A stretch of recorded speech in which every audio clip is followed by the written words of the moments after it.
Et bien voilà, on est prêt, on est là, vous nous voyez, vous nous entendez, et il est 11h33. Là, c'est le challenge réussi du jour, parce que en général, il y a toujours des problèmes, et tout le monde a réussi à se connecter, à mettre sa caméra en route, donc c'est formidable. Donc, je sais que vous êtes nombreux aujourd'hui. J'ai vu pas mal d'inscriptions. Donc, je pense que tout le monde n'est pas encore arrivé. On va vous laisser nous rejoindre. Et je suis très, très contente de vous accueillir pour ce nouvel atelier juridique. Alors, on est encore au début de l'année, hein, donc il y a plein de choses qui vont se passer. Il y a plein de choses que vous allez pouvoir retrouver aussi, puisqu'on organise un mois sur deux des ateliers techniques, des ateliers juridiques, etc. Donc aujourd'hui, on a beaucoup de chance.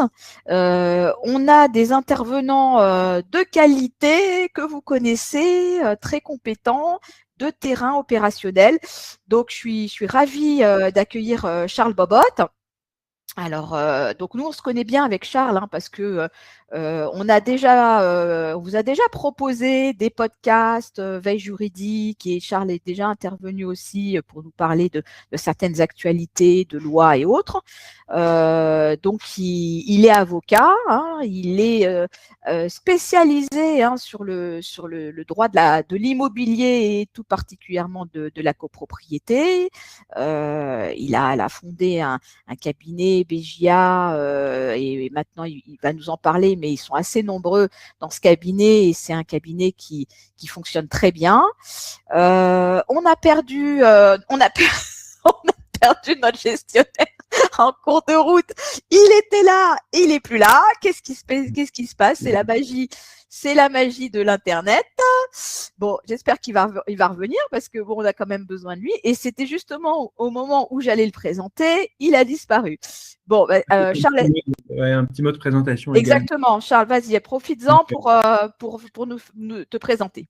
Donc, merci Isabelle. En effet, on a un partenariat fort avec Mon Immeuble, dans la mesure où on propose une veille juridique, jurisprudentielle, métier sur les sujets de la copropriété.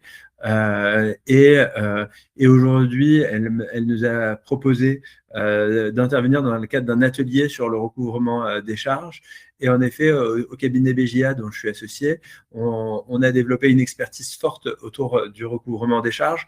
On a même développé une plateforme qui permet en temps réel de suivre les procédures en cours.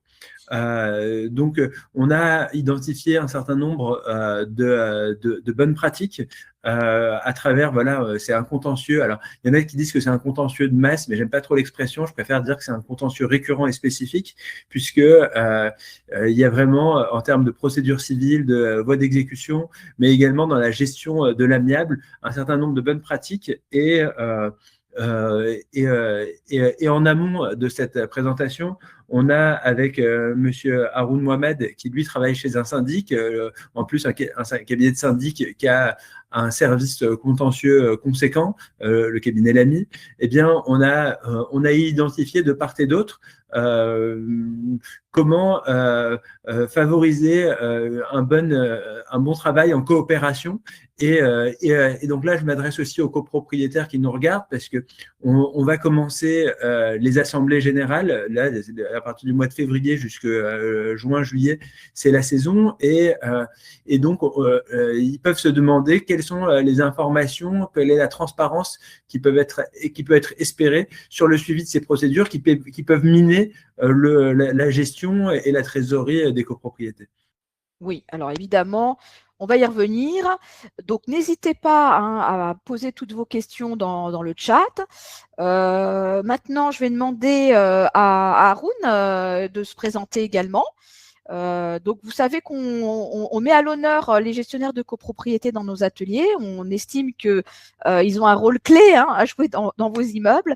Et c'est très important aussi d'avoir leur point de vue, leur retour d'expérience, leur retour terrain et de comprendre un petit peu mieux comment ça se passe, qu'est-ce qu'ils mettent en œuvre et quelles sont aussi parfois les difficultés qu'ils rencontrent dans les immeubles qu'ils ont en gestion. Alors, Haroun, alors une petite présentation. Bonjour, merci pour la transition. Bonjour à toutes et à tous. Donc, Haroun Mohamed, moi je suis gestionnaire de copropriété depuis 3 ans chez l'AMI, précisément à l'agence l'AMI dans le 45 à Montargis. Effectivement, c'est un sujet qui me tenait à cœur et c'est pour ça aussi que j'ai voulu participer parce que nous on est un peu en première ligne sur ces sujets-là. Les sujets de recouvrement des charges, qui est quand même très important dans le cadre de l'administration, de la bonne administration d'un immeuble. Tout passe par le suivi et le bon recouvrement des charges. Donc c'est un sujet qui me tenait à cœur et je suis très content de pouvoir partager cette tribune avec vous et j'espère pouvoir apporter un peu de mon expérience, un peu de mes connaissances pour répondre à toutes les questions qu'on aura sur cette intervention. Alors, je vais vous partager un petit support qu'on a mis au point. Voilà. Est-ce que vous voyez bien? Absolument. Oui, voilà. Bon. Alors, donc la présentation a déjà été faite. Donc, on va continuer. Alors, juste un petit mot sur monimmeuble.com puisque c'est par ce biais-là aussi que vous êtes là aujourd'hui et que vous assistez à cet atelier. Donc, très rapidement, pour ceux qui ne connaissent pas et qui viennent pour la première fois à cet atelier, ce sont des ateliers ouverts, gratuits pour nous et qui sont ensuite enregistrés, puisque vous savez que c'est enregistré, et ensuite on va diffuser ça dans YouTube et on fera également un article sur notre site internet. Donc voilà, il y a toujours moyen de récupérer ces informations d'une façon ou d'une autre, même si malheureusement vous n'avez pas pu assister aujourd'hui à cet atelier. Donc, nous, on est là depuis 15 ans, on produit des contenus tous les jours, on a des abonnements, donc vous verrez qu'on vous propose aussi de faire partie de nos membres. Et puis, on organise donc des ateliers, des rencontres, nous avons des partenaires et on réalise pas mal de vidéos. Voilà, donc l'abonnement, c'est pour les copropriétaires qui le souhaitent, donc pour avoir un accompagnement à l'année, pour pouvoir poser des questions juridiques, avoir les replays de ces ateliers et puis profiter de l'espace membre avec un certain nombre de documents exclusifs. Donc, c'est vraiment pas grand-chose. Et si vous êtes membre du conseil syndical, sachez que dans le cadre de votre mission, vous pouvez vous faire rembourser de cet abonnement auprès de la copropriété. Alors, prochain atelier, le 10 février, on va parler d'isolation, des façades, la toiture, tout ce qui est travaux d'enveloppe. Donc, on aura une architecte qui sera là et qui répondra à toutes vos questions. Voilà, prochain atelier juridique au mois de mars sur la sous-location, les locations meublées en copropriété, aussi un gros sujet dont on n'a pas fini de parler avec une très forte actualité. Et voilà, toutes les questions-réponses dans le chat. Donc, n'hésitez pas, questions et réponses. On vous lancera aussi 1 ou 2 sondages. Donc, voilà. Et puis, si vous avez des réactions, vous pouvez vous amuser avec les petits émoticônes. Alors, on va commencer. On va être dans le vif du sujet. Gestion des impayés de charges. Alors, donc, il y a beaucoup de choses, il y a beaucoup de choses. Donc, on va parler des procédures à mettre en place. On va parler des bonnes pratiques également. Bien sûr, on pense toujours aux procédures, aux judiciaires, etc. Mais sachez qu'il y a aussi en amont peut-être la possibilité de trouver des arrangements et peut-être de travailler en matière de communication aussi pour éviter d'en arriver à des impayés importants. Il y a aussi des conséquences sur, de ces impayés et des retentissements sur l'ensemble de la copropriété, ça, il faut en être conscient.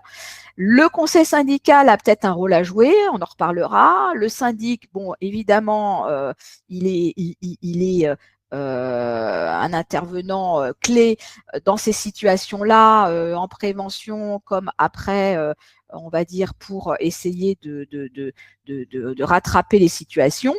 Et bien sûr, on répondra à toutes vos questions, on verra un petit peu comment ça se passe dans vos copropriétés et on essaiera aussi de vous donner quelques exemples de ce qui se passe aujourd'hui, notamment dans les copropriétés d'Haroun, qui peut-être est confronté à ça aussi dans quelques-uns de ces immeubles.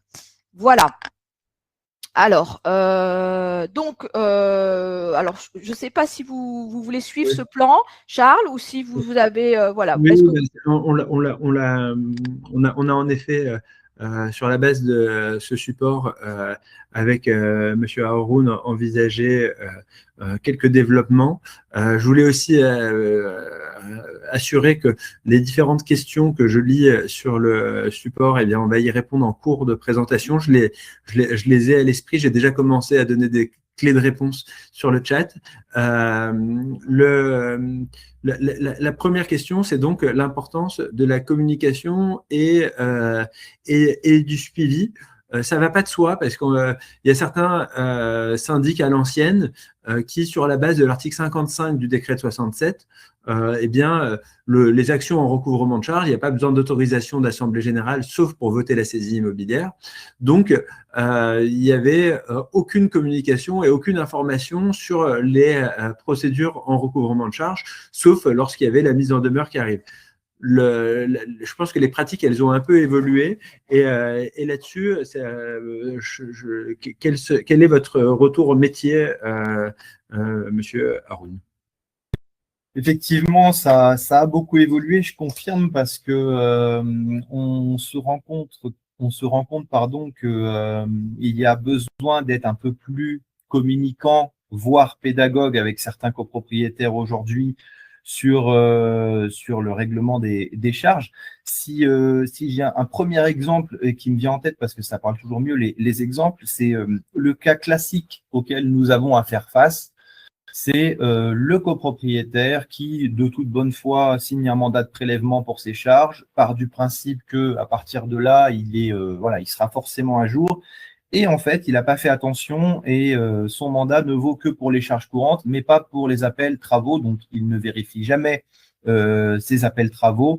Et on se retrouve petit à petit avec un peu de négligence, si nous, derrière, on ne surveille pas et on ne communique pas à ces copropriétaires, à des premiers dossiers d'impayés, des premières relances, des premières mises en demeure et des premiers frais. Donc, et ensuite, ça peut être sujet à un peu d'agacement de la part des copropriétaires, parce que forcément, ils estiment aussi que c'est à nous de venir vers eux dès les premières alertes pour leur dire attention, vous n'êtes pas à jour de vos charges. Donc, certes, il y a l'article 55 qui nous donne cette prérogative et qu'on peut appliquer stricto sensu, mais aujourd'hui, de plus en plus, la communication, la transparence fait qu'on arrive quand même à limiter les gros dossiers impayés en communiquant en assemblée générale avec nos conseillers syndicaux, avec nos copropriétaires quand on les rencontre, et leur rappeler du coup qu'il faut qu'ils règlent leurs charges, et on arrive à éviter des gros dossiers. Donc oui, pour éviter des gros dossiers, il y a cette information continue. Et donc là, il va y avoir les assemblées générales. Parfois, ça permet de faire des bonnes rencontres vis-à-vis du copropriétaire qui en plus conteste ou soulève certains sujets, de lui rappeler avec courtoisie sa situation, ou éventuellement avoir un échange avec le conseil syndical. Mais pour éviter les impayés et les gros impayés, comme vous dites, il faut avoir un suivi précis. Et là-dessus, j'invite quand même les syndics à faire preuve de beaucoup de méthodes, d'avoir un calendrier d'exigibilité. Alors, on sait qu'on rappelle juste le principe, hein, c'est que à chaque année, à chaque exercice comptable, il y a un budget prévisionnel qui est voté et également des travaux qui ne sont pas prévus au budget, et que à chaque exercice, au premier jour d'ailleurs de chaque exercice, les charges sont exigibles. Donc, elles ont été rappelées quelques jours avant dans un appel de fonds.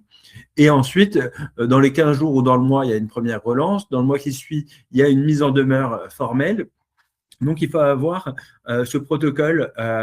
Et la question, c'est qu'on peut se demander à partir de quand un copropriétaire est éligible à recevoir une mise en demeure qui va être facturée parce que l'article 10-1 de la loi du 10 juillet 65 prévoit que les frais nécessaires pour le recouvrement de charges sont imputés sur le compte individuel du copropriétaire. Donc, c'est à compter de la mise en demeure du syndic. Donc, à partir de quand est-il éligible? Est-ce à partir d'un certain montant? Est-ce à partir d'une certaine régularité dans l'impayé? Là-dessus, est-ce que vous avez un protocole? Alors, nous, effectivement, on a un protocole qui est assez clair. On est plus dans la récurrence, c'est-à-dire qu'on respecte un calendrier de recouvrement qui est assez simple, comme vous l'avez dit.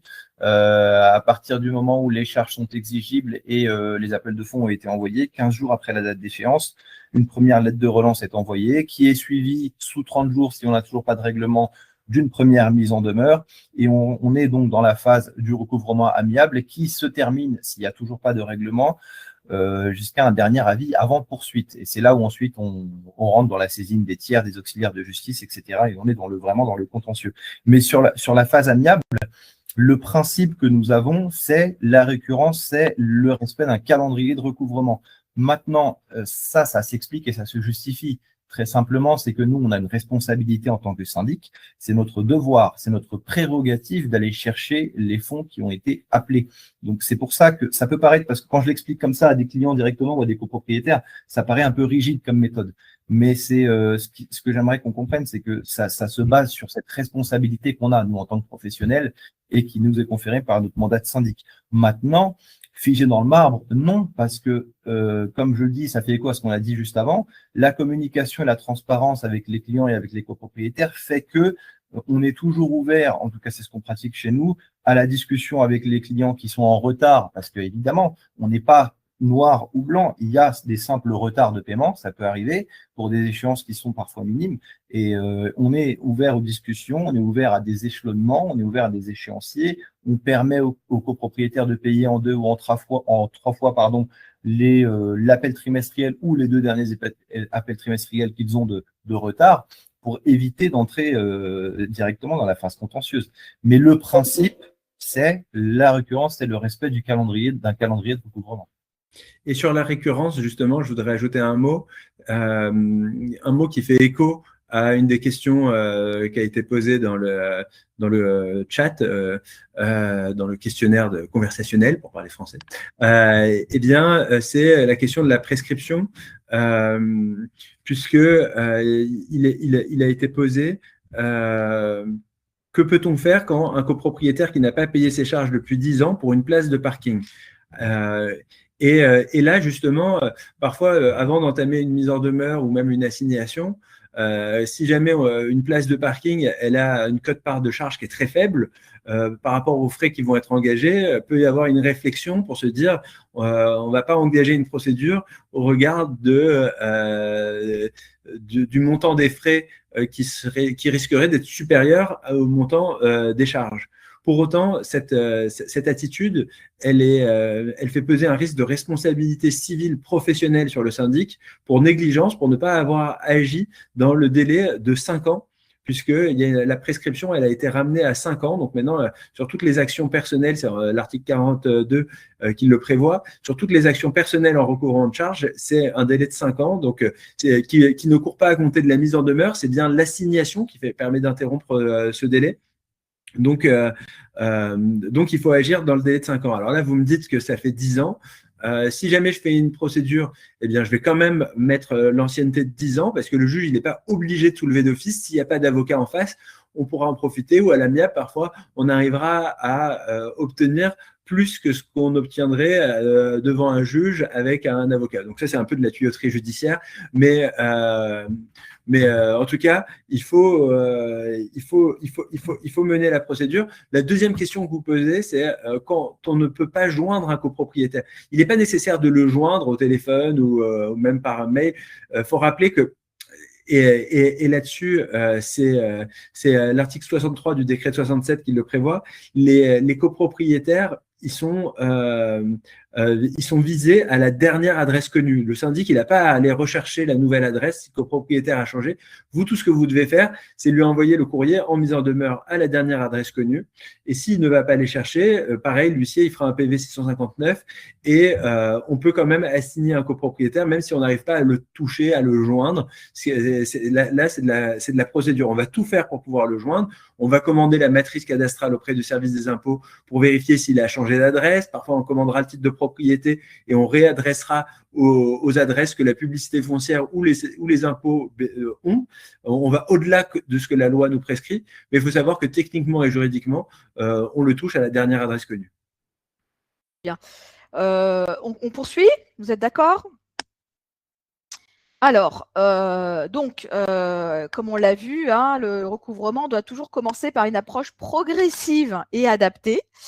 Donc, il y a une phase amiable. Hein, voilà, on essaie de trouver le moyen d'accompagner peut-être le copropriétaire de bonne foi, hein, qui rencontre des difficultés passagères.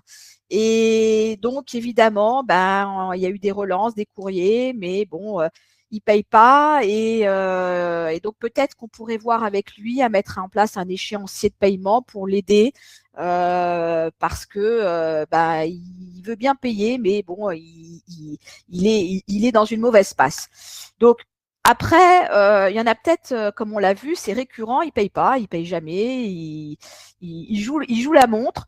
Donc ceux-là, évidemment, on les connaît, hein, on les a repérés, et donc là, on va plus leur faire de cadeaux. Donc peut-être que on va aller à l'étape suivante et on va voir comment on peut les mettre en demeure. Les obliger à payer, mettre en place des procédures. Et à ce moment-là, effectivement, quelles sont les procédures qu'on va choisir? Parce qu'il y a peut-être plusieurs possibilités aussi à ce niveau-là. Donc, vous allez nous développer un petit peu cet aspect du recouvrement, puisque là, on est plus sur l'étape suivante des procédures. Et juste avant d'évoquer, parce que je vois qu'il y a beaucoup de questions sur les procédures, le recours au médiateur de justice ou la procédure accélérée au fond, mais avant ça, il y a une question pour Haroun qui concerne le conseil syndical, donc sur la phase amiable. Peut-il imposer au syndic un nouveau calendrier lorsqu'il juge que c'est trop laxiste? Si oui, comment doit-il y procéder? Donc, toujours, on est sur cette question de la phase amiable et du rôle du conseil syndical. Je reformule, est-ce une immunité ou un totem, ce rôle? Ni l'un ni l'autre. Ce qu'il est important de rappeler, en fait, sur le rôle du conseil syndical, qui, bien entendu, est un organe très, très important dans la relation syndic-copropriété, c'est que ça reste un organe consultatif et de contrôle sans prérogative ou sans mesure de coercition réelle. C'est-à-dire que imposer, pour reprendre le terme de la question, on peut pas dire ça parce que la prérogative, elle est du ressort du syndic. Donc, que ce soit dans un sens, c'est-à-dire pour faire preuve d'indulgence, ou que ce soit dans l'autre, c'est-à-dire pour faire preuve de plus de fermeté, aucune action du syndic ne peut être justifiée par le recours à l'avis du conseil syndical. Parce que le conseil syndical, il a été vu avec lui, parce que le conseil syndical nous a demandé que, ou parce que le conseil syndical a exigé que. Donc, pour revenir à votre question, non, malheureusement, ce n'est ni un totem, ni une immunité. Par contre, évidemment que la relation de confiance avec les copropriétaires et donc la communication et la transparence passe par une communication et une transparence avec le conseil syndical, parce que c'est aussi pour ça qu'il est là. On voit le conseil syndical plusieurs fois dans l'année normalement, lorsqu'on fait les visites d'immeubles ou lorsqu'on fait les réunions préparatoires aux assemblées générales. Donc d'évidemment qu'un conseil syndical averti et informé de l'état des procédures et des impayés de la résidence sera plus à même d'être un soutien lors des assemblées générales, lorsque ces sujets seront expliqués. Mais notre rôle n'est pas de remplacer les décisions du syndic. Oui, je rappelle en effet qu'en application de l'article 21 de la loi de 1865, le conseil syndical assiste et contrôle. Alors, il est en effet bien présent dans les réunions préparatoires de l'ordre du jour de l'Assemblée générale. Donc, on pourra envisager avec le conseil syndical le calendrier de recouvrement, mais il ne pourra pas l'imposer au syndic. On travaille vraiment en concertation. Et donc, voici voilà la manière dont je peux vous recommander de procéder pour agir, sachant que il y a la préparation du budget. Si jamais on sait qu'il y a un copropriétaire qui est en succession et que ça va durer longtemps, mais on y reviendra tout à l'heure, eh bien, il va falloir ajuster le budget prévisionnel pour pas avoir recours aux appels de fonds extraordinaires de solidarité qui sont souvent mal vécus par les copropriétaires qui ont l'impression de faire un crédit gratuit auprès d'autres. Sur la phase judiciaire, il y a beaucoup de questions. La première, c'est le rôle du médiateur de justice. Il faut savoir qu'il y a une obligation de rencontrer un médiateur sur tous les litiges inférieurs à 5 000 euros. Cette obligation, elle vise à ajouter une étape et je vous donne mon avis personnel. Je trouve qu'elle est excessive en matière de recouvrement de charges puisque le syndic, l'auxiliaire de justice, l'avocat, ils ont déjà tenté de proposer un protocole d'accord et d'ajouter la rencontre d'un médiateur, ça risque de faire gagner encore 3, 4, 6 mois, de les faire perdre en réalité à la copropriété qui a besoin de fonctionner. Alors, nous, ce qu'on propose, c'est d'augmenter le montant des dommages et intérêts. Ça permet parfois de justifier, quand on est proche du seuil, eh bien, ça permet de justifier d'aller au-delà du seuil de 5 000 euros et de ne pas avoir à rencontrer un médiateur. Ou bien, vraiment en amont, on envoie une proposition de rencontre d'un médiateur mais en tout cas, il faut prendre les devants sur ce sujet parce que sinon, on risque vraiment de perdre du temps. Sur les échéanciers de paiement, il y a différentes pratiques. Peut-être, ça, c'est vraiment la pratique aussi. Il y a une concertation parce que nous, en tant qu'avocats, quand on envoie la mise en demeure d'avocat, parfois, il y a des réponses qui sont plus… C'est un courrier comminatoire, ça peut faire, entre guillemets, peur. Et des copropriétaires sont amenés à nous faire une proposition d'échéancier. Mais nous, on rappelle qu'en tant qu'avocat, on ne peut pas la valider. On la transmet au syndic qui, en fonction d'un certain nombre de critères, pourra dire si oui ou non il les accepte. Chez vous, chez l'AMI, comment est-ce que vous procédez pour envisager si oui ou non vous acceptez cet échéancier de paiement ? Effectivement, il faut, en fait, on procède quand même au cas par cas, c'est-à-dire que il y a quand même, avec l'expérience, on arrive quand même à identifier, et puis avec l'état des comptes antécédents, on arrive à identifier les cas isolés d'impayés ponctuels qui peuvent bénéficier d'un échelonnement particulier et les cas récurrents d'impayés où même si l'échelonnement est une solution parce que ça redresse la trésorerie, il faut quand même qu'on se sécurise derrière parce que on sait très bien que ça ne garantit pas le règlement des charges et ça peut repartir derrière. Surtout que l'échelonnement, ce qui est important de savoir, c'est que en plus de régler l'arriéré des charges, il faut que le débiteur continue à payer les charges courantes. Donc, c'est pas seulement un échéancier pour régler la dette, mais c'est aussi un échéancier pour continuer à payer les charges courantes tout en apurant la dette antérieure. Donc, il faut vraiment prendre tout ça en compte et puis effectivement, on prend tous ces éléments en compte avant de décider si oui ou non un protocole est signé avec tel ou tel débiteur.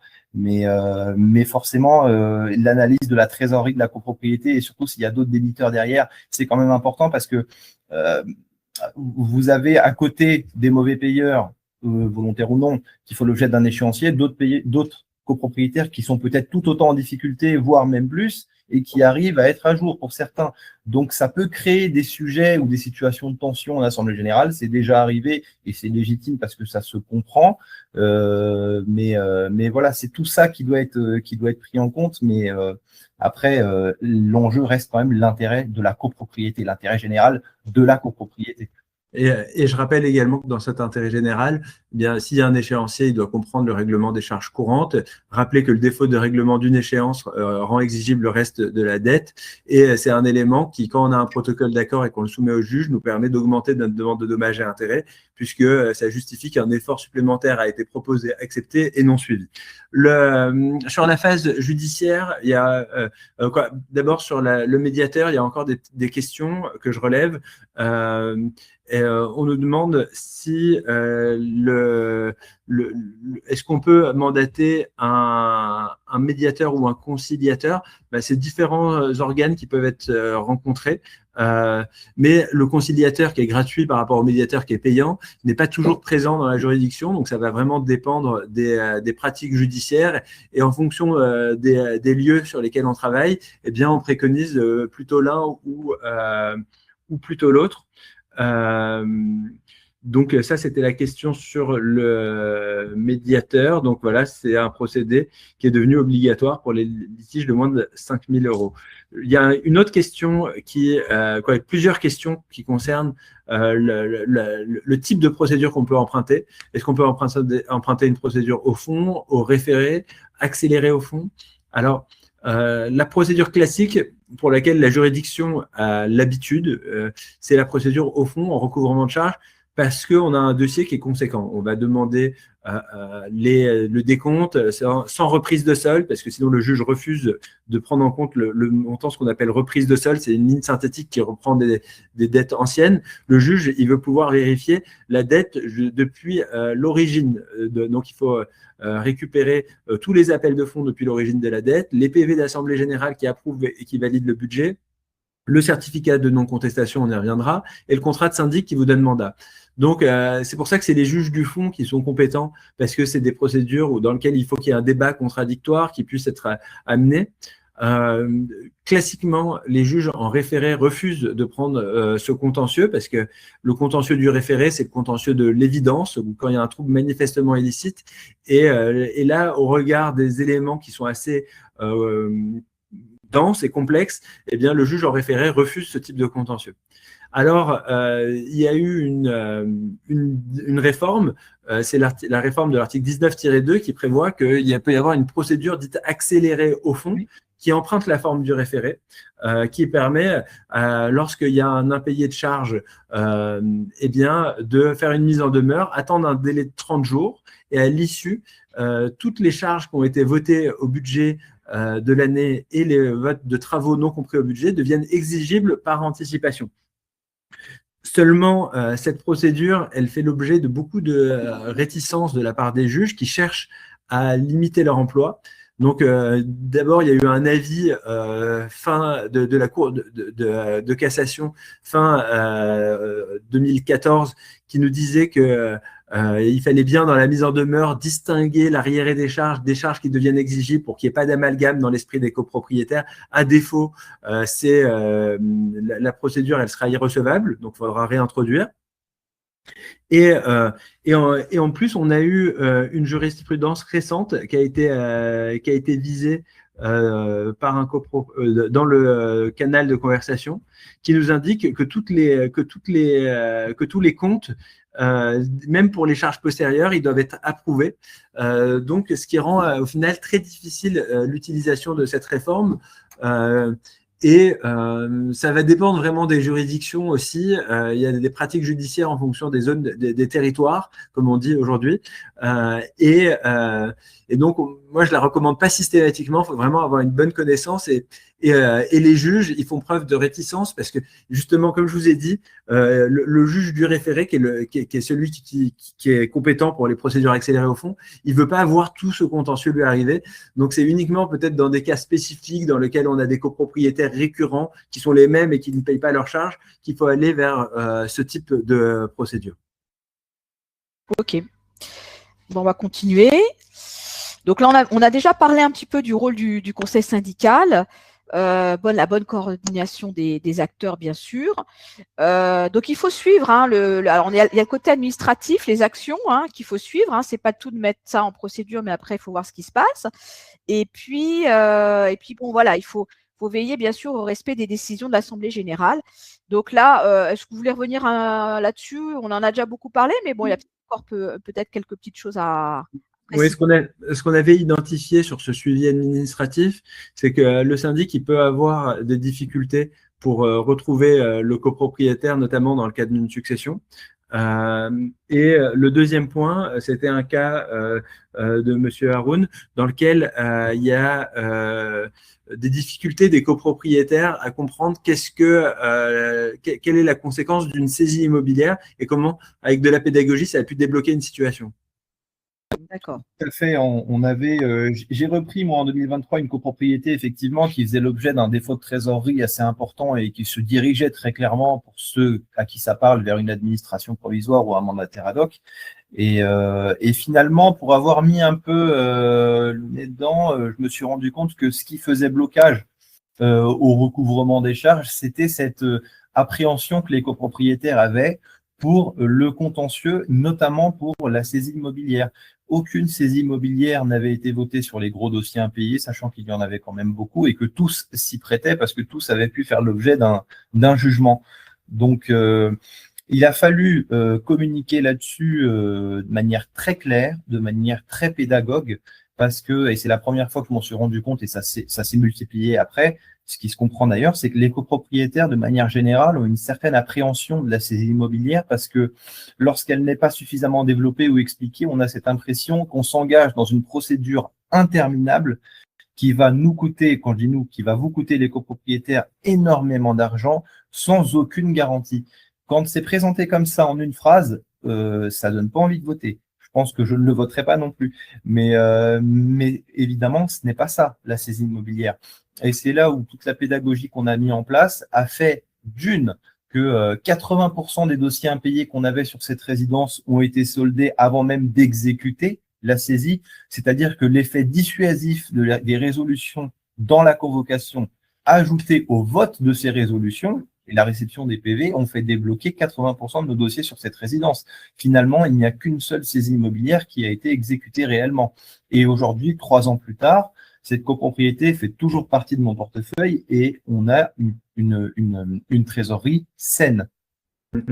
Et sur ce sujet, la saisie immobilière, elle peut être engagée. Donc, il y a un arrêt de la Cour de cassation qui indique qu'il n'y a pas de montant minimal pour mettre à l'ordre du jour une saisie immobilière. Néanmoins, il y a différentes étapes qui sont balisées pour aller à la saisie immobilière. Donc, il y a une audience d'orientation, d'adjudication, il y a un cahier un cahier des conditions générales qui doit être préparé. Pour éviter d'engager ces frais, alors le vote de la saisie immobilière, lui, ne coûte rien. Donc, ça peut avoir, à partir du moment où il y a un impayé qui a été constaté par un juge avec un titre exécutoire et qu'il y a des premières mesures d'exécution qui sont infructueuses, eh bien, elle peut être mise à l'ordre du jour. Néanmoins, pour l'engager, la saisie immobilière, on conseille d'avoir soit un montant de charge qui est particulièrement important par rapport au budget, et deuxièmement, si jamais le montant est insuffisant, peut-être d'avoir 2 jugements, ce qui montre que vraiment on était dans une situation où il y avait une impossibilité parce que la saisie immobilière, c'est quand même confiscatoire vis-à-vis du droit de propriété d'un copropriétaire. Donc là-dessus, il est envisageable, alors pas d'établir un partenariat, j'aime pas trop le terme, mais de voir avec un avocat quels sont des honoraires forfaitaires sur chacune des étapes, sur chacune des procédures. Bon, naturellement, chez BJA, c'est ce qu'on propose. Et ça permet au moins de pas trop inquiéter les copropriétaires sur les honoraires qui devront être prévus, puisque forfaitairement, par étape, tout a été visé et on peut ainsi le prévoir au budget et ne pas être dérouté par une augmentation des charges qui serait imprévue. On continue? Oui. Voilà. Alors, donc évidemment, les situations, bon, bah, il n'y en a pas une qui ressemble à une autre, hein, donc il faut vraiment bien comprendre les bonnes pratiques à mettre en place. Donc là, bon, évidemment, bah, c'est un petit peu encore revenir sur bah, des cas réels hein, que vous avez rencontrés l'un et l'autre quand on a fait appel à vos services, et peut-être des solutions que vous avez mis en place, des résultats que vous avez obtenus et des erreurs à éviter, parce que bon, oui, parfois on pense bien faire, mais c'est pas forcément les actions qu'on aurait dû mener, et on va peut-être droit dans le mur parce qu'on n'aura pas écouté les bons conseils, soit de son syndic, soit de l'avocat qui était mandaté. Donc voilà. Et puis on essaiera aussi de répondre aux questions, hein, s'il y en a encore, puisque là c'est aussi du concret, puisque c'est les copropriétaires eux-mêmes qui remontent des problématiques qu'ils vivent dans leurs immeubles. Haroun, peut-être commencer par des cas réels rencontrés. Alors, des cas réels, oui, alors c'est très divers et variés, effectivement.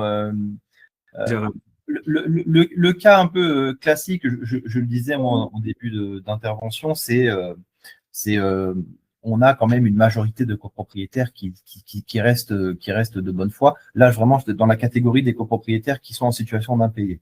On en a quand même certains qui restent de bonne foi. La plupart du temps, c'est des retards de paiement. La plupart du temps, c'est une situation ponctuelle. C'est un non-suivi ou manque d'attention des appels de fonds envoyés, ou non-distinction des appels de charges et des appels de travaux. Donc ça, c'est des cas de figure qui peuvent mener à terme à des gros dossiers d'impayés. Et finalement, la question qu'on se pose, c'est est-ce que en amont, quand on en est juste à ces petits dossiers, à ces retards, est-ce qu'il n'y a pas quelque chose à faire pour éviter que ces quelques dossiers se transforment en gros dossiers d'impayés? Et c'est là où, pour m'adresser aux gestionnaires, s'il y en a, aux professionnels, c'est à l'aide de votre binôme, bien sûr, de vos assistantes et de vos comptables, de savoir voir au bon moment, être alerté et vous-même alerter les dossiers qui sont seulement en retard, les premiers trimestres de retard, et ne pas hésiter à communiquer avec les clients, avec les copropriétaires à ce sujet. Aux copropriétaires eux-mêmes, si je dois m'adresser, c'est inversement, réciproquement, ne pas hésiter à solliciter votre syndic directement, parce que je sais que nous, c'est quelque chose qu'on fait. Nous, on a une comptable qui reçoit au téléphone et par mail, et qui est assez réactive sur les demandes des copropriétaires. Donc, ne pas hésiter à leur dire que telle situation, voilà ce qu'il explique, je m'engage à vous régler sur 1 mois, sur 2 mois, sur 3 mois, échelonner les paiements, et pour éviter potentiellement les mises en demeure, l'ajout de frais, et régler votre dette sous 2 ou 3 mois. Et aux conseillers syndicaux, si je dois m'adresser à eux, s'il y en a, des personnes qui font partie d'un conseil syndical, c'est même si vous avez un rôle, parfois vous avez cette impression d'être entre deux, de bien comprendre les enjeux pour les copropriétaires, mais aussi pour le syndic, de bien comprendre la prérogative du syndic, et de bien comprendre que les décisions qui sont prises dans l'intérêt général de la copropriété.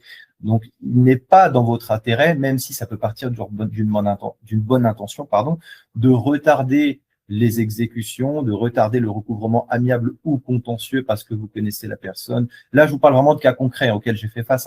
Donc voilà, parce que vous connaissez la personne, parce que vous savez qu'elle est dans telle ou telle situation, parce que vous pensez qu'en l'appelant ou en allant la voir, vous pouvez débloquer la situation. Quand bien même vous y arrivez, combien de fois est-ce que ça peut marcher? Combien de fois est-ce que vous pouvez le faire? Est-ce que c'est une pratique qu'il faut démocratiser? Non, parce que à terme, ça finit par desservir la copropriété. Et il vaut mieux prendre vraiment le rôle de conseil et de consultation, mais comprendre les deux faces, les deux revers de la médaille, et vraiment voir à quel moment il faut communiquer, à quel moment il faut sévir, parce qu'il y a des moments où il faut sévir, malheureusement, mais voilà. Et c'est dans l'intérêt de la copropriété. Donc, en effet, dans l'intérêt de la copropriété, mener à bien les actions. Dans la pratique judiciaire, parfois, il arrive qu'un copropriétaire se présente à l'audience et indique moi, je ne paye pas mes charges parce que elles ne sont pas conformes à ce qui est fixé au règlement de copropriété. Et donc, nous, à ce moment-là, on répond que la personne n'a pas contesté dans le délai de 2 mois. Mais pour avoir un élément tangible, on recommande de fournir, ce n'est pas une pièce obligatoire, mais c'est un document, le certificat de non-contestation dans le délai de 2 mois, qui permet d'éviter des contestations de mauvaise foi qui peuvent apparaître au cours de la procédure. Donc ça, c'est une bonne pratique. il y a d'autres bonnes pratiques. Il y en a une qui vise pour l'avocat à joindre au dossier de plaidoirie les frais qui ont été engagés, notamment sa note d'honoraires. Nous, il arrive que des juges nous fassent la confidence que dans un dossier dans lequel il va y avoir un montant d'honoraires qui est pas justifié versus celui où il y a une note d'honoraires qui indique clairement qu'est-ce qui a été payé par le syndicat. Et nous, on plaide auprès du juge que si ce montant il n'est pas mis à la charge du copropriétaire débiteur, c'est l'ensemble des autres copropriétaires qui vont devoir souffrir de la différence et qui vont donc non seulement avoir fait un prêt gratuit, mais en plus ne pas être remboursés de l'intégralité des frais. Donc, je ne dis pas que c'est suivi par tous les juges, mais le fait de le soutenir et de le plaider, eh ben, c'est une bonne pratique qui nous permet d'avoir des meilleurs résultats dans nos procédures en recouvrement. Donc voilà, ça c'est pour les bonnes pratiques. Je pense qu'on peut s'intéresser aux questions. Je ne sais pas si on aura le temps de toutes les lire, mais il y a pas mal de questions qui ont été posées sur le chat. Alors, il y a beaucoup de questions. Il y en a auxquelles vous avez répondu, quelque part. Alors, on ne les a pas retirées de la liste. Mais voilà, c'est vrai qu'il y a beaucoup de choses. Et ma foi, c'est pas évident de s'y retrouver là-dedans. Je peux descendre si vous voulez. Alors, c'est intéressant parce que Daniel, il nous demande, est-ce qu'un syndic peut établir un partenariat avec un avocat et définir un budget raisonnable pour chaque type de procédure envisageable? Donc, Charles, ça c'est une question pour toi. Oui, mais à condition que le partenariat il soit juste entre qu'il indique uniquement les conditions dans lesquelles le syndic travaille avec le syndicat. Et après, je recommande en effet sur le recouvrement des honoraires qui soient forfaitaires pour la phase amiable, la phase judiciaire, de manière à ce qu'il n'y ait pas de mauvaise surprise. C'est quand même un contentieux qu'on arrive à maîtriser. Alors après, il peut y avoir des procédures particulières sur lesquelles il n'y aura pas forcément un forfait, mais un honoraire cible. Typiquement, quand on est dans le cadre d'une succession avec la désignation soit de la DNID, des services des domaines ou d'un mandataire ad hoc. Il faut voir si tout est forfaitisable ou pas, mais en tout cas, il faut pour le gestionnaire discuter le plus possible afin d'aboutir soit à un forfait, soit au moins à un honoraire cible. Alors, il y a une question pour Haroun, c'est Nicolas qui la pose. Donc, il se pose la question, en fait, de pourquoi on en arrive peut-être à des difficultés de payer des charges. Donc, lui, il est plutôt sur l'origine du problème et il se demande si est-ce que ça serait pas les augmentations exponentielles au regard des contrats de maintenance, du budget prévisionnel, puisque tout augmente, on le sait. Est-ce que ça serait pas les principaux motifs qui engendre un petit peu ces difficultés que rencontrent les copropriétaires aujourd'hui? Qu'est-ce que vous observez, vous, Haroun, dans vos propriétés? Au risque d'élargir un peu le débat, mais c'est normal vu la question. Effectivement, les facteurs cités sont des facteurs, je pense, font partie des facteurs qui peuvent mener à une augmentation, quoique je ne sais pas s'il y a des chiffres qui montrent qu'il y a une réelle augmentation, mais qui peuvent mener de charges. Après, voilà, c'est aussi le rôle du syndicat de copropriétaires et c'est aussi le rôle du syndic et du conseil syndical quand on travaille en amont sur une copropriété, c'est d'assurer une maîtrise du budget malgré les évolutions autour de la copropriété, les évolutions du cours de la vie, les évolutions des prix, des tarifs, des prestataires, etc. Parce que ça, ce sont des facteurs incontrôlables, mais qui sont quand même déterminants. Ces choses-là augmentent, donc le budget va augmenter. Encore faut-il, et c'est là où avoir un syndic professionnel, ça peut avoir une certaine plus-value. C'est encore faut-il avoir connaissance de l'évolution de ces choses, les évolutions législatives, les évolutions des différents marchés qui impactent la copropriété, et encore faut-il les prévenir. Donc tout ça, forcément, ça joue. Mais après, là où moi, c'est un discours que je comprends, mais en général, ce que j'y réponds, c'est que on parle quand même du patrimoine des copropriétaires. Quand je m'adresse, moi, à mes copropriétaires, mes clients, avec certains, on m'entend très bien, c'est ce que je leur dis. Je leur dis, je peux comprendre que parfois, les différentes charges financières sur une personne font que on priorise autre chose que la copropriété ou que les charges de copropriété, parce que c'est concrètement ce qui se passe, hein. Vous avez les factures d'électricité, vous avez le prêt, vous avez les frais universitaires de vos enfants ou ce genre de choses, et vous privilégiez de régler certaines choses et vous vous retrouvez à ne plus pouvoir payer vos charges de copropriété, ce qui s'entend. Mais à ça, ce qu'on peut répondre, c'est qu'on parle quand même de votre patrimoine, on parle quand même de vos biens propres, et le desservir la copropriété revient à vous desservir vous directement, parce que ne plus pouvoir recouvrir les frais, ne plus pouvoir recouvrir les charges, c'est ne plus pouvoir administrer l'immeuble. Donc, on ne peut plus, nous, travailler sur votre immeuble, on ne peut plus valoriser votre patrimoine, parce que c'est aussi une de nos missions en tant que syndic. Quand on travaille ou quand on entretient votre immeuble, ou quand on tente de voter des travaux ou de faire en sorte que les prestations soient réalisées, le ménage, les espaces verts, etc., c'est la valorisation de votre patrimoine. Donc, tout ça est intimement lié finalement. Et malgré les augmentations diverses et variées du cours de la vie et des prix, je pense pas que ça puisse être au détriment des charges de copropriété. Je ne pense pas, parce que c'est bien trop important. Alors, il y a une question aussi, on est parvenu là-dessus, mais c'est toujours intéressant. C'est Jacqueline André qui pointe ce sujet.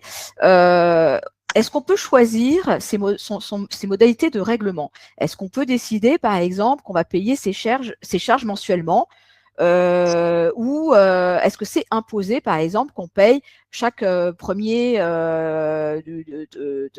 trimestre, chaque premier jour de chaque trimestre, etc.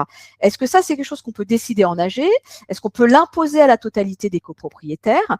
Parce que ça peut jouer aussi sur les difficultés qu'on peut rencontrer.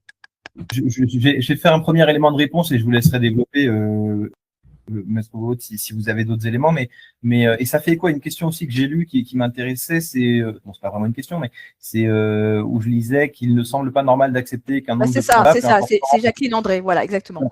Donc Madame André, et ça je le pointe parce que c'est quelque chose qui vient de manière régulière, autant dans les AG que dans les rendez-vous que je fais avec mes copropriétaires, c'est quelque chose que j'entends régulièrement, et c'est une position que je comprends parfaitement. Maintenant, elle s'explique pourquoi. Elle s'explique parce que, si vous voulez, aujourd'hui, nous, ça revient à ce que je disais tout à l'heure, pour pouvoir administrer correctement l'immeuble, quand on se rend compte que vous avez de plus en plus de difficultés à aller chercher les charges, quand on se rend compte que parfois c'est des retards, donc qui nous donnent pas forcément envie d'aller directement vers le contentieux, mais des retards qui peuvent mettre en défaut la trésorerie de la copropriété, parce que parfois vous avez des petites copropriétés de 20, de 15, de 20, de 30 lots, donc les retards de charge du débiteur, sont pas très élevés, mais suffisantes pour mettre en défaut la trésorerie, ne pas pouvoir payer la vie d'échéance de l'assurance, ne pas pouvoir payer les prestations de ménage, l'électricité, le gaz quand il y en a, et ce genre de choses. Donc, la mensualisation, malheureusement ou heureusement, chacun aura son avis là-dessus, ça permet quand même de laisser cette possibilité aux copropriétaires en difficulté, et ça nous permet de garantir cette rentrée d'argent. Donc, parfois, on se retrouve effectivement, nous, dans des situations où on se dit mieux vaut ça que rien.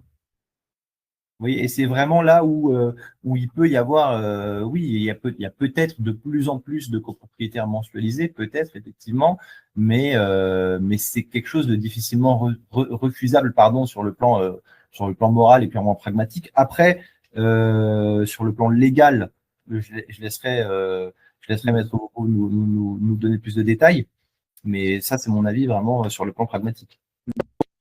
Sur les modalités de paiement, d'abord, ce n'est pas le rôle de l'Assemblée générale de fixer les modalités de paiement, si ce n'est pour rappeler la périodicité, qui est rappelée donc, pour le budget prévisionnel. En principe, c'est au début de chaque trimestre, et pour les travaux non prévus, c'est selon la périodicité qui est prévue. Donc, l'Assemblée générale, elle ne va pas au-delà, elle ne va pas fixer si le règlement se fait mensuellement ou trimestriellement par le copropriétaire. Le copropriétaire, il peut régler quand il le souhaite. Donc, il n'est pas obligé de… Si jamais le trimestre, il veut le régler en 3 fois, il a la possibilité de le régler en 3 fois. Elles sont exigibles au premier jour de chaque trimestre. Donc, en principe, il est tenu de payer l'intégralité au premier jour de chaque trimestre.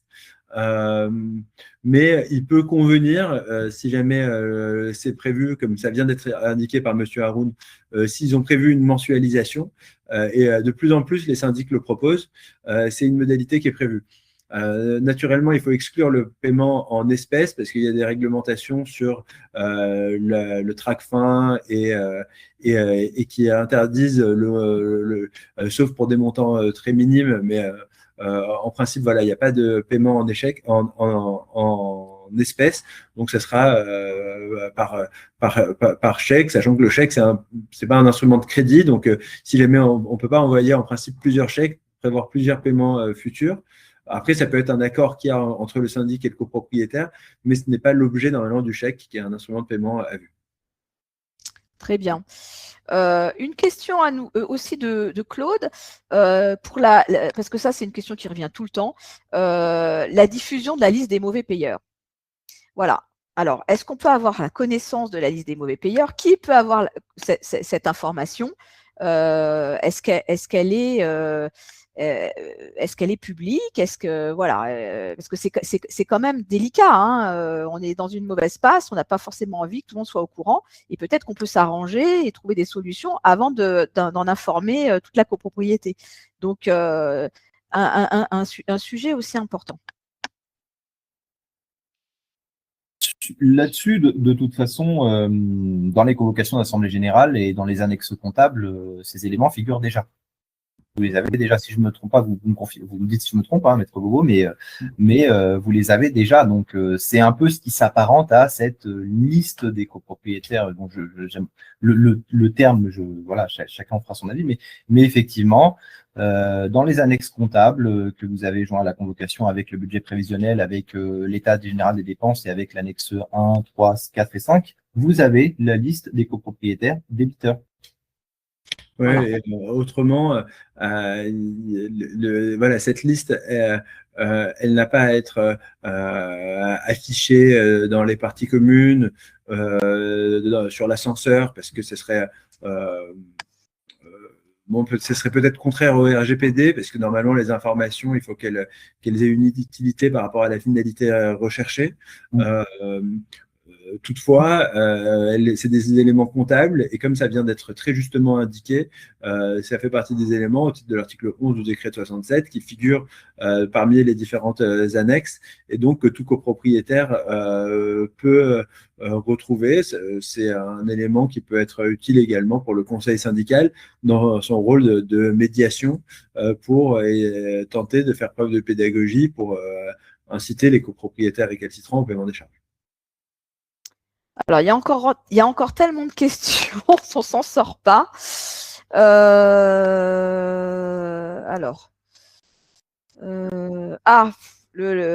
Oui, alors il y a aussi le paiement par chèque, le paiement par virement, le paiement via l'extranet. Bon, voilà. Mais bon, c'est peut-être du détail, hein, je ne sais pas ou pas. C'est ce qu'on vient d'indiquer, hein, tous les paiements par chèque, c'est le syndic qui proposera au moins 2 ou 3 modes de règlement. En principe, il ne les exclut pas, sauf voilà, les espèces pour des raisons de TRACFIN. Alors, il y en a qui insistent un peu, ils veulent savoir si on peut diffuser le nom des mauvais payeurs dans un procès verbal. Tout dépend de ce qu'on entend par là. Si je comprends, autant mettre les termes, s'il s'agit de name shaming, parce que ça, c'est quelque chose que j'entends, c'est un peu la tendance entre guillemets, et je peux comprendre la volonté de certains de se dire, tiens, il faudrait afficher, entre guillemets, le nom de telle ou telle personne, des débiteurs récurrents parce qu'il y en a, des mauvais payeurs, entre guillemets, parce qu'il y en a aussi. Je comprends le sens de la question. Après, encore une fois, tout dépend de l'intérêt qu'il y aurait à inscrire un point d'information ou une résolution à part entière destinée à ces copropriétaires-là. Dans l'optique où vous avez à l'ordre du jour une résolution pour une saisie immobilière, effectivement, il y a un point d'information avec l'état de la procédure qui devrait être inscrit, qui n'est pas obligatoire, mais qui peut être inscrit, pour détailler le cheminement de la procédure, pour être un peu plus transparent et pour pouvoir vous donner les motivations nécessaires à voter cette saisie immobilière. Maintenant, inscrire en assemblée générale la liste des copropriétaires, faire un point d'info, une résolution dédiée à la liste des copropriétaires détaillée et de la somme qu'ils doivent à date, ça, je vois pas l'intérêt que ça pourrait avoir vis-à-vis de la copropriété et l'intérêt dissuasif ou autre que ça pourrait avoir vis-à-vis des copropriétaires défaillants. Mais après, le tout est de la manière dont c'est présenté. L'effet dissuasif des résolutions de contentieux tels que la saisie immobilière, il est réel pour moi parce que mon expérience me l'a montré à plusieurs reprises. Et c'est quelque chose que je juge suffisamment moins efficace pour inciter, dès qu'on le peut, dès que le titre exécutoire le permet, les copropriétaires à voter, au moins l'inscrire à l'ordre du jour, le cas échéant le voter aussi, mais au moins l'inscrire parce que ça a un réel impact sur le copropriétaire défaillant. Mais le name shaming en lui-même, c'est pas quelque chose qu'en tout cas nous on pratique. Alors Charles, oui, précision. Non, mais je suis d'accord. Hein. Après, moi, je pratique pas trop l'anglais, donc name and shame, bon, je comprends. Mais c'est tendance. Je suis d'accord que c'est pas l'objet, mais prévoir dans une résolution un tableau avec le suivi des procédures en recouvrement, nous, c'est ce qu'on propose aux syndics avec lesquels on travaille, de manière à ce que toutes les procédures par phase, judiciaire, contentieuse, exécution, puissent être transmis de manière à ce que les copropriétaires puissent voir le travail qu'on fait avec le syndic sur le suivi du recouvrement. Moi, je voulais juste répondre à une dernière question. Je sais qu'on est en train de dépasser le temps autorisé, mais il y a une personne qui a écrit « Cher maître », et comme je suis un peu sensible à la formulation, il pose la question de savoir si un généalogiste est recommandé suite à un décès ou s'il faut faire une requête en DNID. Alors là-dessus, j'ai des bonnes pratiques, en effet, parce qu'il arrive qu'on ait une succession, que le notaire en charge de la succession n'arrive pas à retrouver les héritiers, parfois quand ils sont à l'étranger ou dans certaines régions, ou quand il y a eu plusieurs décès dans la même famille, et donc au final, la recherche des héritiers est une opération plus complexe que prévu. L'appel à un généalogiste dans ce cadre est recommandable, puisque le généalogiste, qui est payé à terme par la succession et non par le syndicat, eh bien, fera des recherches, c'est une sorte de détective privé. Donc oui, pas systématiquement dès la désignation du notaire, parce que parfois il faut laisser quand même le notaire travailler et il n'y a pas d'urgence dès le premier mois à désigner un généalogiste. Et je rappelle que si jamais tous les héritiers, parfois c'est à la demande du syndicat, on peut demander aux héritiers, aux indivisaires qui refusent de se prononcer, une sommation d'opter pour savoir si oui ou non ils acceptent la succession. Et si jamais ils refusent tous ou qu'il n'y a aucun héritier, dans ce cas-là, on fera une requête en vue de désignation du service des domaines. Mais attention, parce que si le service des domaines est saisi et qu'il se rend compte par la suite qu'il y a un héritier, eh bien, il se dessaisira et on devra repartir en procédure. D'où l'importance de bien, avant de saisir les domaines, vérifier la présence d'héritiers, le cas échéant, par la désignation d'un généalogiste. Alors, j'en profite, puisqu'on a un partenaire généalogie successorale dans la communauté Mon Immeuble, donc pour les nommer Andriveau. Donc, n'hésitez pas, si vous avez des sujets de cet ordre-là dans vos copropriétés, à les solliciter, et donc soit en passant par votre avocat, soit en direct, et puis voilà, ils vous expliqueront comment ça fonctionne.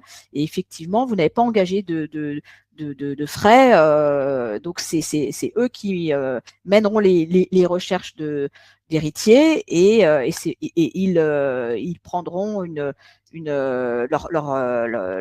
leur rémunération si ils obtiennent les résultats attendus. Donc voilà, donc c'est sûr que c'est intéressant et c'est peu connu. Donc je vous incite à vous pencher un petit peu sur cette proposition qui est bénéfique pour tout le monde. Peut-être un petit mot de fin, de conclusion avant de clôturer cet atelier qui était dense, intéressant, que vous avez animé de main de maître tous les deux, et Et je remercie aussi tous ceux qui ont participé, qui sont restés jusqu'au bout, qui étaient très engagés à nos côtés et qui apparemment avaient beaucoup de questions à poser. Donc, je vois que dans les copropriétés, malheureusement, ce sujet est toujours présent et que vous en supportez aussi les conséquences. Donc, j'espère que avec les conseils que vous aurez obtenus aujourd'hui, les bonnes pratiques que vous allez mettre en place, on pourra en reparler dans quelques temps et vous nous direz si ça a résolu ou en tout cas solutionné certaines problématiques dans vos copropriétés. Alors, un petit mot de la fin tous les deux et puis après, on va se souhaiter bon appétit. Un mot, tout d'abord un mot de remerciement, Isabelle, pour l'organisation de cette visioconférence, de ce webinaire. C'est instructif d'échanger, d'abord de recevoir vos questions en tant qu'animatrice qui sont assez précises et qui permettent de cadrer ces échanges sur ce thème qui est au final assez dense. On voit bien au travers des questions et donc je remercie également toutes les personnes qui ont posé des questions.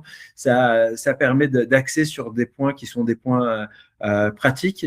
Et enfin, je remercie mon interlocuteur, co-animateur, Monsieur Haroun Mohamed, parce que les échanges qu'on a eus avant pour préparer ce séminaire et puis voilà pendant tout cet échange est constructif et concret. Et je pense que c'est ça qui intéresse les auditeurs. Donc voilà, juste un mot de remerciement.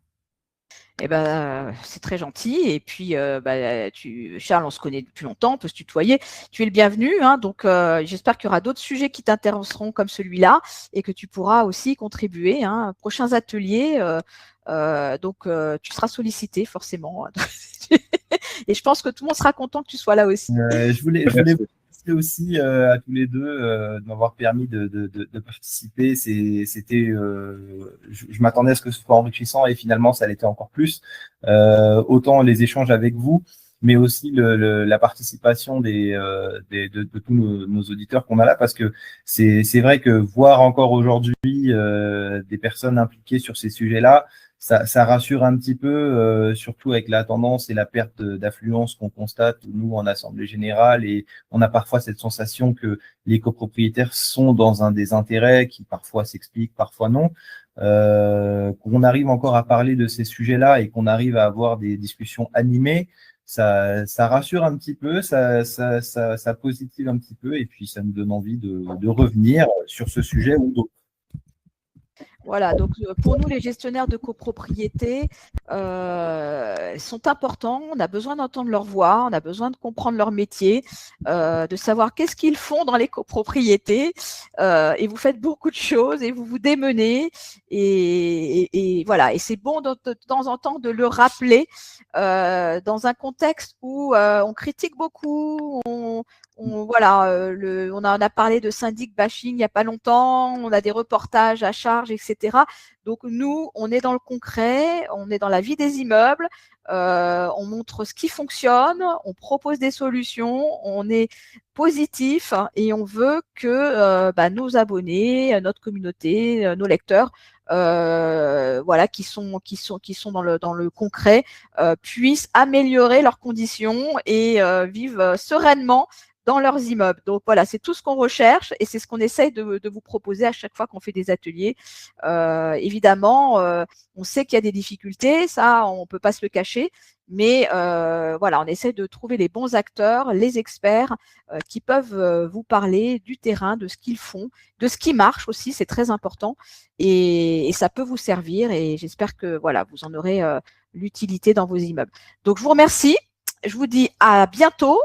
Vous retrouverez toutes ces informations dans les pages de mon immeuble. Et puis, suivez nos actualités, participez à nos webinaires, lisez nos articles, engagez-vous dans les réseaux sociaux, sur nos posts.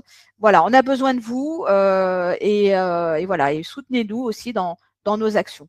Je vous souhaite un très bel appétit et je vous dis à bientôt. Au revoir. Merci. Bonne journée. Au revoir, à bientôt. Au revoir.